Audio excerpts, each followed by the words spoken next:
Cord Hallet pressed his broad back against the rough-hewn timber wall of the ranch house's inner corridor, his breathing slow and controlled, the way a man learns to breathe when he has spent years reading dangerous terrain.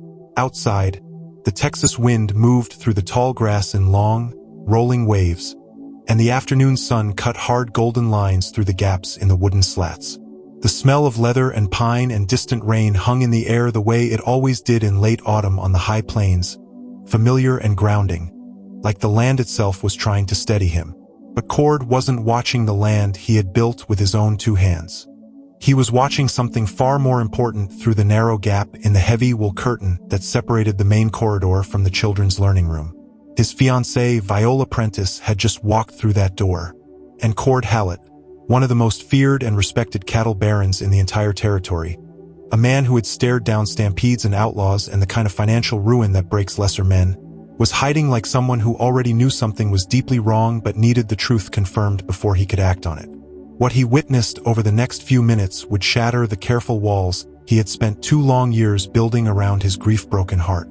It would tear down every calculated plan he had constructed for his future and the future of Hallet Ranch.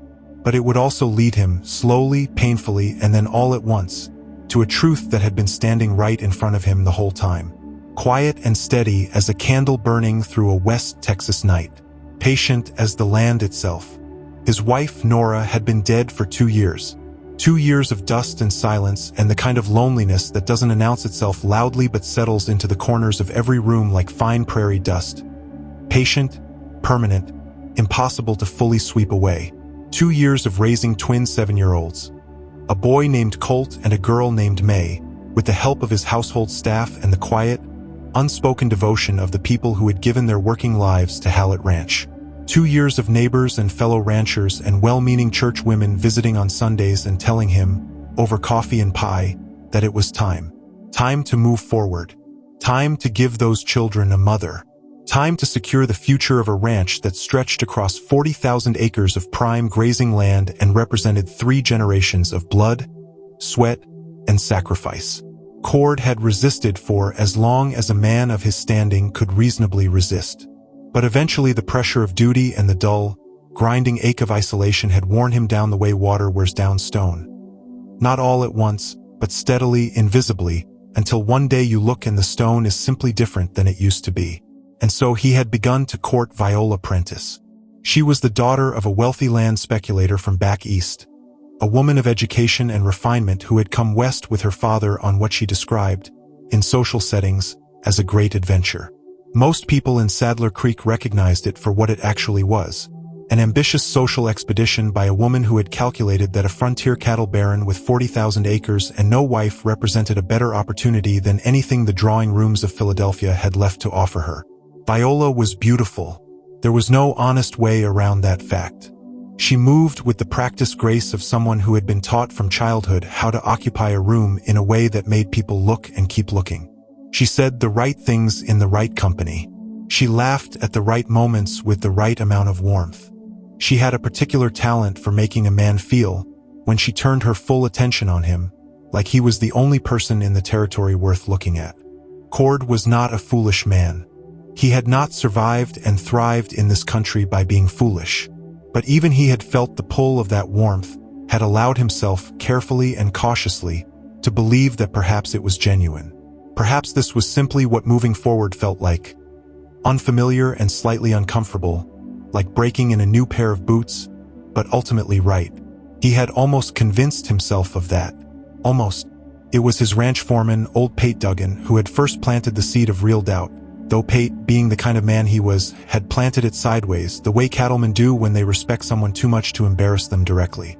One evening over bitter coffee on the bunkhouse steps, watching the last light die behind the western ridge, Pate had mentioned, casual as a comment about weather, that it was a funny thing how the boss's children never seemed to run toward Miss Prentice the way children naturally run toward somebody they feel safe with. He said it once. He didn't repeat it or elaborate. He just let it sit there between them in the cooling evening air and then changed the subject to the condition of the south pasture fence. But Cord had heard the weight underneath those words and carried them home with him that night like a stone in his boot. Then there was Nora's older sister, Bettina, who had come down from San Antonio for a 2-week visit and spent most of it watching quietly before she finally pulled Cord aside on her last evening and told him, with the blunt, unflinching honesty of a woman who loves someone enough to risk their anger, that those children flinched when Viola walked into a room. That May had cried in the night twice during Viola's last visit. Quiet crying, the kind a child does when they've already learned that loud crying doesn't help. That Colt had stopped talking about his mother altogether, which Bettina said, with eyes that didn't waver, was not the same thing as healing. It was hiding. There was a difference, and a good father needed to know the difference. Cord had thanked her. He had told himself, riding back from dropping her at the stage, that Bettina was seeing everything through the distorted lens of her own grief, that no woman would ever feel entirely right to someone watching her dead sister's husband move toward remarrying. He had almost believed it, but the gut doesn't lie.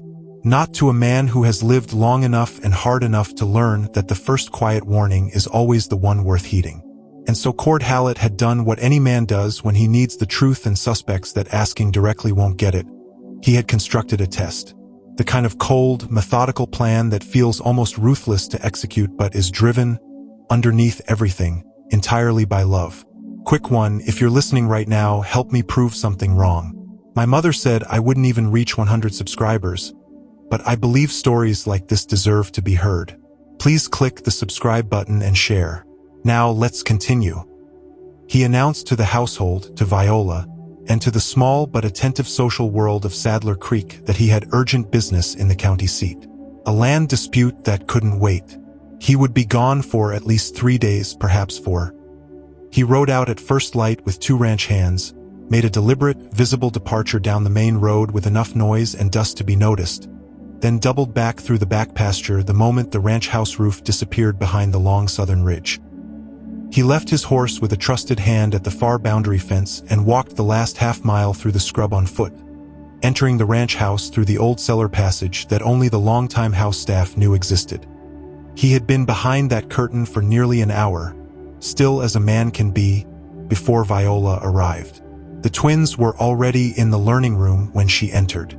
Colt and May sat at the heavy oak table that had been Nora's idea.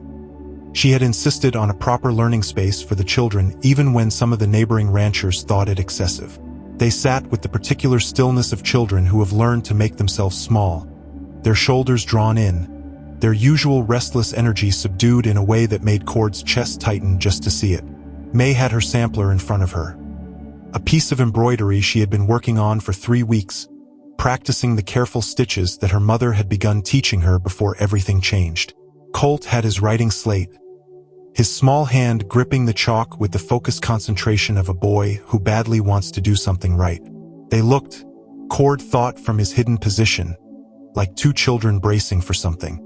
Viola swept into the room the way she always entered spaces when she knew she had an audience, with her back straight and her chin lifted and her silk traveling skirt arranged to move impressively behind her.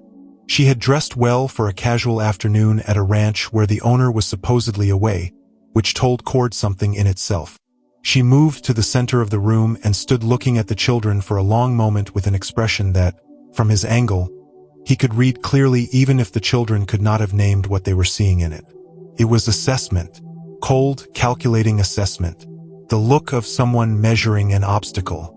Then she spoke, and her voice, the same voice that could be so warm and musical in social company, carried a quality that made the hair on the back of Cord's neck rise.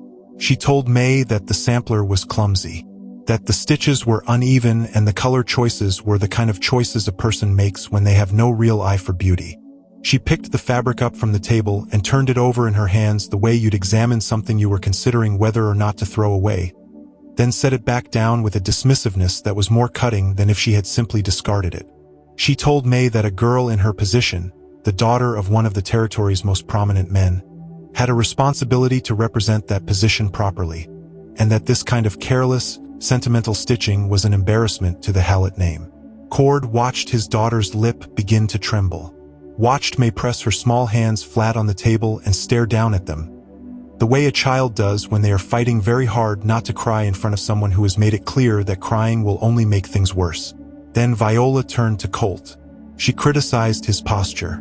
She criticized the way he held his chalk. She looked at the letters he had been practicing, careful, earnest letters that showed real effort, and said they were the kind of writing you'd expect from a child who hadn't been properly disciplined, which led her directly to her next observation. That their mother had clearly been too soft with them, that sentiment had been allowed to override structure, and that once she took her proper place in this household, things would be conducted very differently. She said it plainly, without cruelty in her tone, which was almost worse than cruelty, because it meant she wasn't angry. She wasn't reacting. She was simply stating her intentions the way you'd state a plan for reorganizing a barn. In the corridor, Cord Hallet's hands had closed into fists so tight that his knuckles had gone white.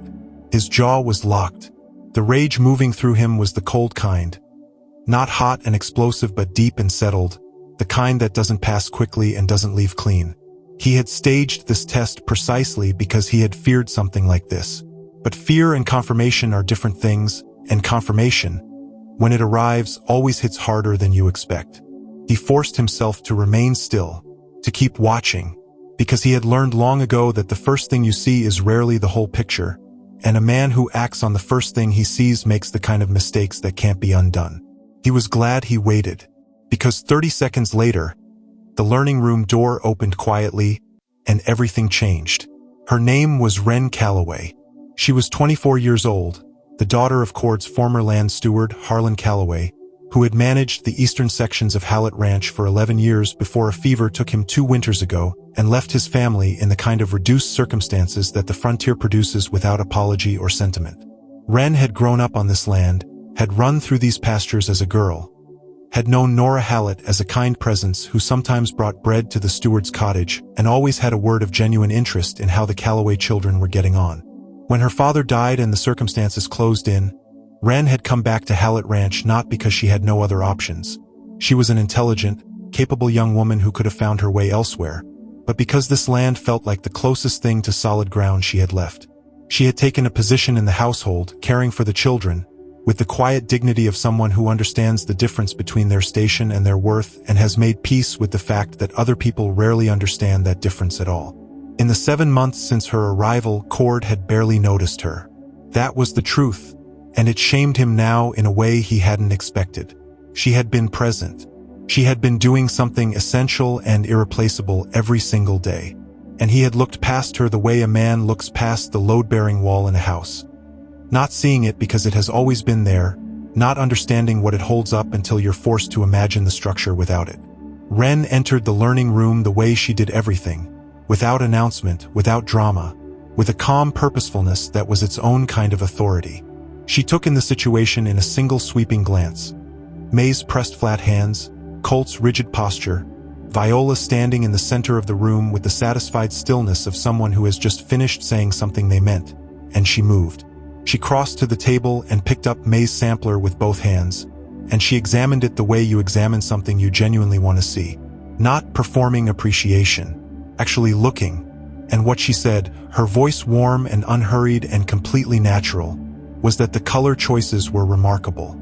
That most children May's age chose obvious colors, safe colors, but that May had put deep blue next to pale gold in a way that showed real instinct, real feeling for how colors speak to each other. May looked up from her hands. Just barely. Just enough. Then Wren positioned herself, and this was the part that caught Cord's breath in his chest, because it was done so naturally, so without apparent calculation, that you might have missed it if you weren't watching carefully. She positioned herself between Viola and the children, not aggressively, not confrontationally, simply present the way a good cattle dog positions itself between the herd and an open gate. Instinctive, protective, completely without apology. Viola's expression shifted. The smooth social mask flickered for just a moment, irritation moving beneath it like something alive beneath still water. Wren turned to face her then, and she executed the most respectful curtsy Cord had ever seen. Respectful in every technical particular, her eyes lowered, her posture deferential, while somehow, underneath all of that correct form, communicating something that was not deferential at all. She told Viola, in the most careful and courteous language available to her, that the late Mrs. Hallet had left very specific guidance regarding the children's education before her passing, and that those instructions, which Wren took very seriously as part of her responsibility to the household, emphasized patience and encouragement as the foundations of genuine learning.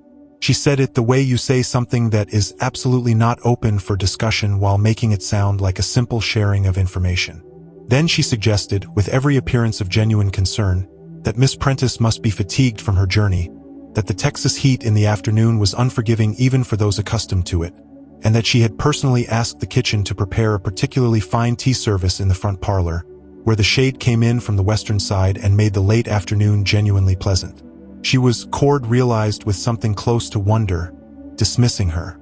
She was dismissing his fiancée from the room with perfect manners and absolutely no possibility of appeal, because to object would require Viola to say out loud, to a household servant, that she did not want to leave, which would require her to explain why she had been in this room doing what she had been doing, which she could not do without revealing plainly and undeniably who she actually was. Viola Prentice was many things. Stupid was not among them. She left the room with the wounded, rearranged dignity of a woman who has lost a skirmish and is already calculating the next engagement. The door closed behind her. The sound of her footsteps receded down the corridor. And then Cord watched something happen that he would carry in his chest for the rest of his living days. Both of his children came out of their rigid stillness at the same moment.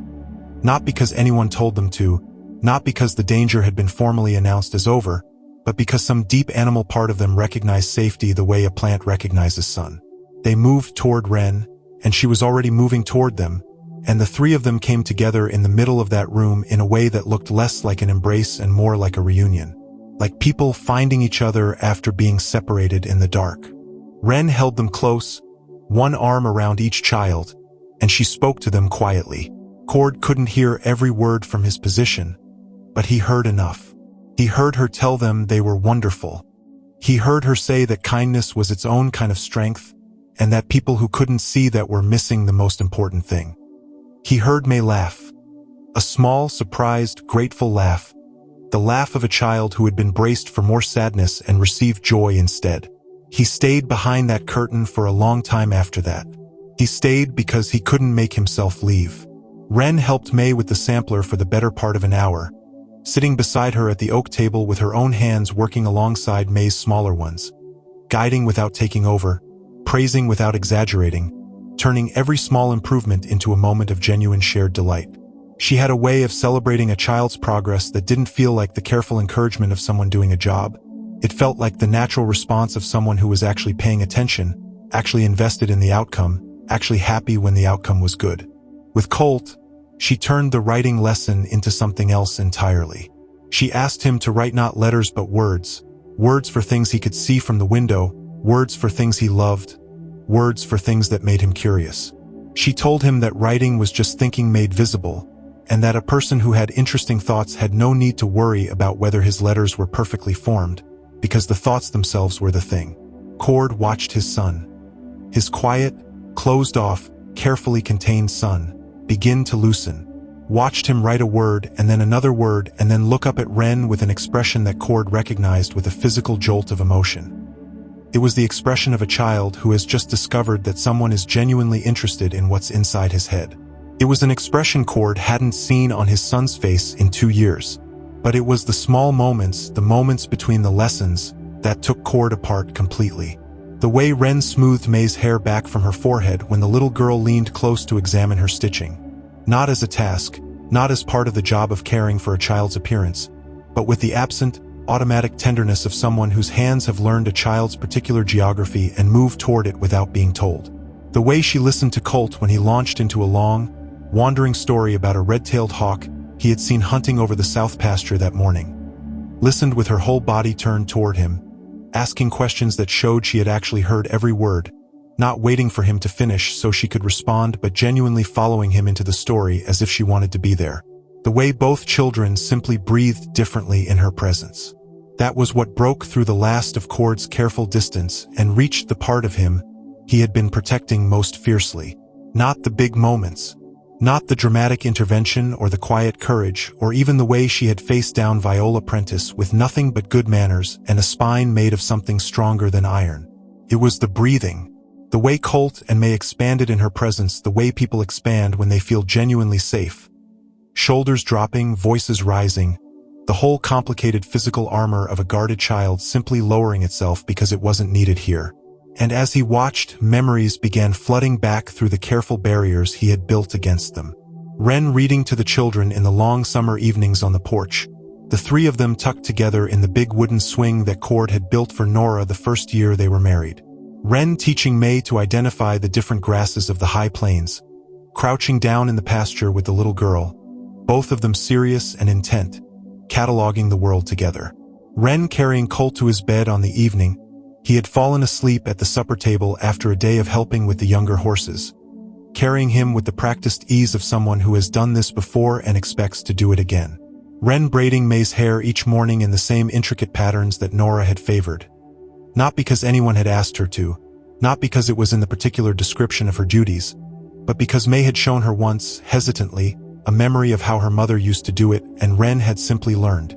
Both children running toward Wren in the mornings when she arrived for the day, running the way children run toward someone they have been waiting for. The way a person runs toward the one thing in their day they are certain of. How had he not seen it? How had he looked at this every single day and not seen it? He had been so deep inside his own grief, so focused on the responsibilities of the ranch and the social pressure to make a suitable remarriage and the careful management of his own carefully maintained appearance of a man who was handling things, that he had looked directly at the most important thing happening under his roof and seen only the background. Seen only furniture. Seen only the machinery of a household functioning correctly. The machinery had a soul. He just hadn't been paying enough attention to notice. Cord Hallet emerged from behind that curtain a different man than the one who had pressed himself against it 2 hours earlier. Not visibly different. A man like Cord doesn't show transformation on the outside while it's still happening on the inside. The frontier doesn't produce men who do that. But inside, in the place where the truth lives before it reaches the surface, something had shifted with the permanence of a geological event. Something had moved that was not going to move back. He made his way to his study through the back passages, closing the door behind him and standing for a long moment in the familiar room with its smell of old leather and wood smoke and the particular dust of accounting ledgers, and he let himself feel the full weight of what he had just witnessed. Let himself feel the rage at what Viola had done to his children in a room she thought was unobserved. Let himself feel the shame at how long he had allowed himself to be deceived by charm and grace and the comfortable fit of a plan that seemed to solve multiple problems at once. Let himself feel, and this was the hardest one, the thing that had been growing so quietly in the background of his daily life that he had successfully not looked at it directly for months. He felt it now, fully, without the protection of distraction or duty or the useful fiction that what he was feeling was simply gratitude for a good employee. It wasn't gratitude. It was something that lived in a completely different place, and it had been living there for a while, and he had been choosing, with the stubborn deliberateness of a grieving man who has decided that love belongs to his past, not to look at it. He sat down at his desk. He stared at the wall for a long time. Then he picked up his pen, and he began to write the letter that would end his engagement to Viola Prentice. He didn't send the letter. He delivered the message in person, which was the way he had been raised to do difficult things. Face forward, voice level, no retreat. He sent word to Viola that evening that he required a private meeting in the study, and she arrived composed and expectant, clearly believing this was some kind of romantic gesture, the absent man returning early because he couldn't stay away. He let her believe it until she was seated, and then he told her plainly that their engagement was at an end. The composure lasted about 4 seconds. What followed was not pleasant. Viola Prentice had not come west and identified and pursued a 40,000-acre cattle baron and invested months of careful social performance in order to leave empty-handed. And she communicated this with a thoroughness and a ferocity that confirmed, if Cord had needed any further confirmation, that the warmth he had been shown over these months had been a performance from beginning to end. She threatened scandal. She threatened to tell the entire county what manner of man he was. Cold and faithless and beneath the dignity of any woman of refinement. She threatened social ruin, as if Cord Hallet had ever particularly cared about social ruin. He sat through it all with the stillness of a man who has made his decision on solid ground and has no interest in being moved off it. When she ran out of threats, he offered her a generous financial settlement. Generous enough to represent real money, modest enough to represent the transaction it was, and told her that it was available to her if she chose to depart quietly and allow both of them to move forward without dragging each other through the mud of a frontier scandal. Viola Prentice was, as Cord had noted, not stupid. Her mercenary nature, the same nature that had driven every decision she had made since arriving in this territory, made the calculation quickly. She accepted. She was gone from Hallet Ranch by the following morning, her trunks loaded onto the wagon before most of the household was fully awake. Cord stood on the porch and watched the wagon disappear down the main road toward town, and felt nothing but the clean, uncomplicated relief of a man who has removed something harmful from his household and his children's lives. That, and the beginning of something else. Something that moved in a completely different direction. In the days that followed, Cord found himself changing the patterns of his days in ways he didn't immediately analyze but which were, when he looked at them honestly, entirely deliberate. He began joining the children for their afternoon time outdoors, something he hadn't done with any regularity in longer than he wanted to admit. He told himself it was simply a father reconnecting with his children, which was true as far as it went. But it was also true that Ren was always there, and that the three of them together, his children and this young woman who had been quietly building a world for them while he wasn't paying attention, were something he found he wanted to be near. He listened as Ren told Colt and May the names of the hawks that hunted over the south pasture, distinguishing them by their hunting patterns and the particular angles of their wings at rest. He watched her teach May to read the sky for weather, the kind of practical knowledge that a life on the high plains requires, the kind of knowledge that Cord's own father had taught him, that he had somehow not thought to teach his own daughter. He watched Colt ask Ren questions, real questions, the kind that show a mind working, and watched her take every question seriously, answer it fully, then ask one back that opened the subject further rather than closing it. He began to remember what it felt like to want to be home. That was perhaps the thing that surprised him most. He had been present at Hallet Ranch for 2 years, but he had not always been home. There is a difference between occupying a place and inhabiting it, and grief had made him an occupant of his own life in a way he was only now beginning to understand. Watching Ren and his children together, watching the life and lightness and genuine daily joy of three people who had built something real among themselves, he felt the pull of that life like a man feels the pull of warm light from a window when he's been standing outside in the cold for a long time. He wanted to come inside. He began finding reasons to cross paths with Ren during the day. He would stop in the learning room doorway in the mornings, ostensibly to check on the children, staying longer than checking required.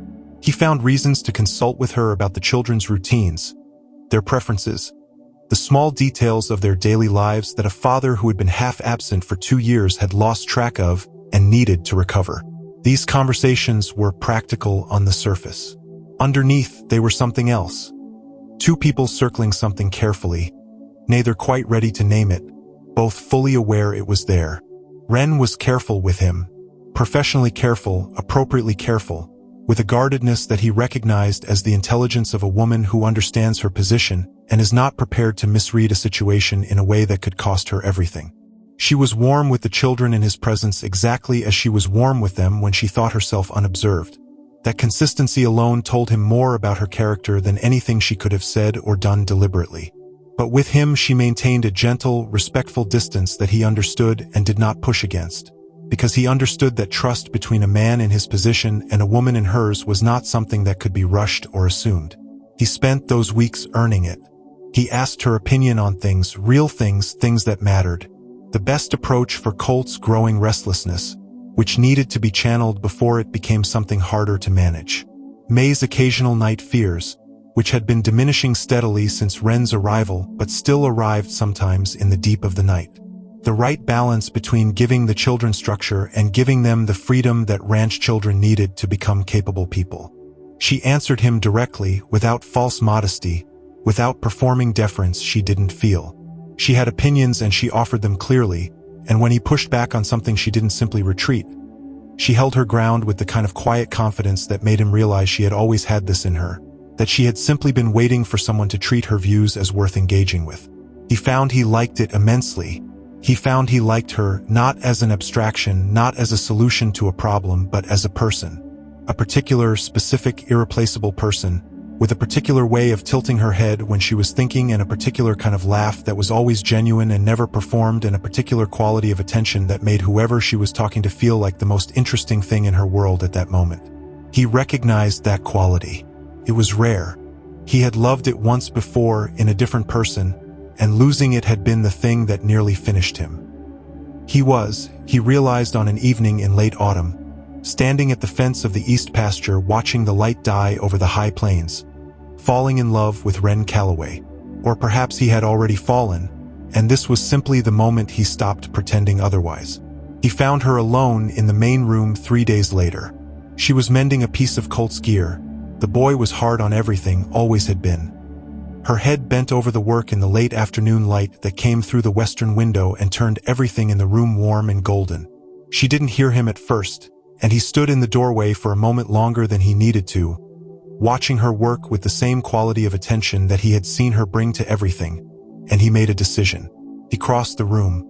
She looked up, startled, and began to rise in the automatic courtesy of her position, and he said her name. Just her name, Wren, the single syllable of it, with enough weight in his voice that she stayed where she was and looked at him with an expression that was carefully composed but not entirely successful at concealing the question underneath it. He had prepared words. He had thought about this conversation with more deliberateness than he had brought to any business negotiation of his career, had turned it over in his mind until he knew exactly what he wanted to say and how he wanted to say it. But now that the moment was here and she was looking at him with those careful, intelligent eyes, all of the prepared words dissolved, and he found himself doing the only thing that felt honest. He told her the truth. He told her about the corridor, about the curtain and the hour he had spent hidden behind it, watching her with his children, about what he had seen Viola do and what he had seen Wren do in response, and how those two things side by side had shown him something about the difference between a life that looked right and a life that actually was. He told her that he had been watching her for weeks after that, really watching, not the way you watch the background of your own life, but the way you watch something you've realized matters, and that the more he watched, the more clearly he saw something he had been missing for 2 years. He told her that she had been his children's true mother in every way that mattered, that she had given them something he hadn't known how to give them in his grief and his absence. The daily, patient, consistent experience of being genuinely loved by someone who showed up completely, every single day, asking nothing back. He told her that he had been blind, and then he had been afraid, and that he was finished with both of those things. Wren's composure, which had held remarkably through the opening of this conversation, was beginning to show its limits. He could see her working to maintain it, the slight rigidity in her shoulders, the careful steadiness of her breathing. When she spoke, her voice was level but not entirely steady. She told him that she was a ranch hand's daughter, that she had come back to Hallet Ranch to take a working position because she had needed work, and this was the place she knew. That whatever she felt, and she stopped there, corrected herself, reorganized, that whatever he thought he had observed, the difference in their positions made the conversation they were having one that she couldn't afford to misunderstand. She said it with the dignity of someone protecting themselves from a hope they have decided they cannot afford. Cord stepped closer, not crowding her, giving her the full respect of her own space, but closing the distance enough that she would have to work to maintain the professional remove she was reaching for. He looked at her directly, the way he looked at things he wanted to understand completely, and he said what he had come to say. He told her that her father had been the most honest man on Hallet Ranch for 11 years, and that whatever her station was by the accident of circumstance, she had more genuine dignity and worth in her than any titled, landed, socially positioned woman he had ever encountered. He told her that he had seen her true character. Not in one moment, not in a single dramatic act, but in 1,000 small moments, the kind that reveal a person completely because they happen when no one is watching and nothing is at stake except being who you actually are. He told her that a man who had seen a person's true character, fully and clearly, and then chose to look away from it because of the accident of social position, was a man who deserved to be alone for the rest of his life. He told her he didn't want to be alone. He told her he was falling in love with her, or perhaps, more honestly, had already fallen, and that what he was doing now was simply finding the courage to say so plainly. The silence that followed was long enough that he heard the wind move through the grass outside the window and the distant sound of the ranch settling into evening. Then Wren looked at him, really looked at him, the guard dropping, the careful professional distance dissolving, and what was in her eyes was not surprise. It was something that had been waiting for permission to exist. She said yes. Not dramatically, not with declarations that matched his. Simply and completely, the way she did everything, she said yes. The reaction from Sadler Creek and the surrounding county was everything that Cord had expected and precisely nothing that he cared about. The wedding took place on a clear December morning in the small ranch chapel that Cord's father had built in the early days of Hallet Ranch, with the household staff and a handful of people who had earned genuine friendship over the years serving as witnesses.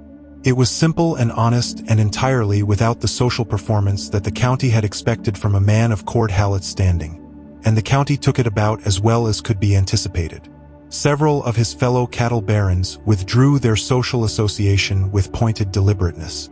Two families who had been regular guests at the ranch sent polite but unmistakable notes indicating that future visits would not be possible. The women of the Sadler Creek social circle discussed the situation with the enthusiasm that small communities bring to the perceived transgression of the powerful, and the consensus was that Cord Hallet had lost his mind along with his judgment and that the Hallet name would not recover from the embarrassment. Cord read these developments with the mild interest of a man watching weather move through a valley he doesn't live in anymore.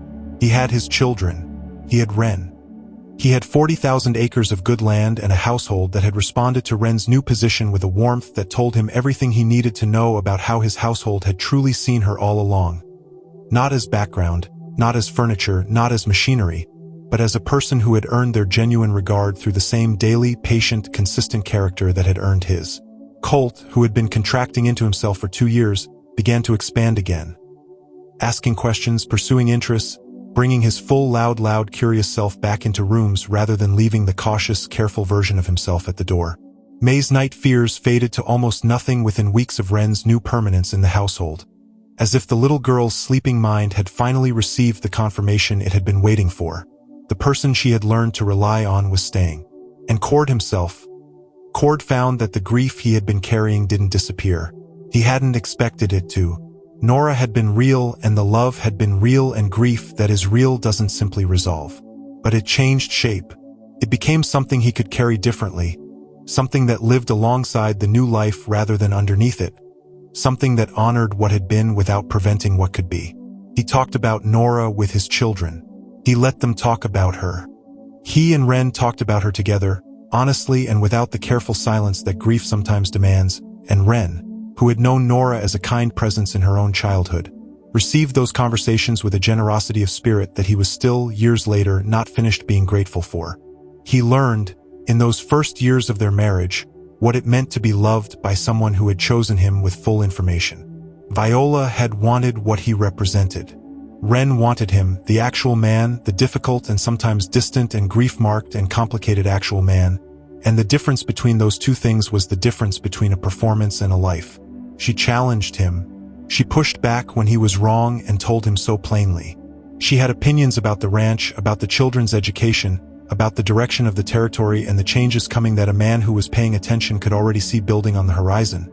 And her opinions were good, grounded in observation and intelligence and a practical understanding of how things actually work rather than how they're supposed to work.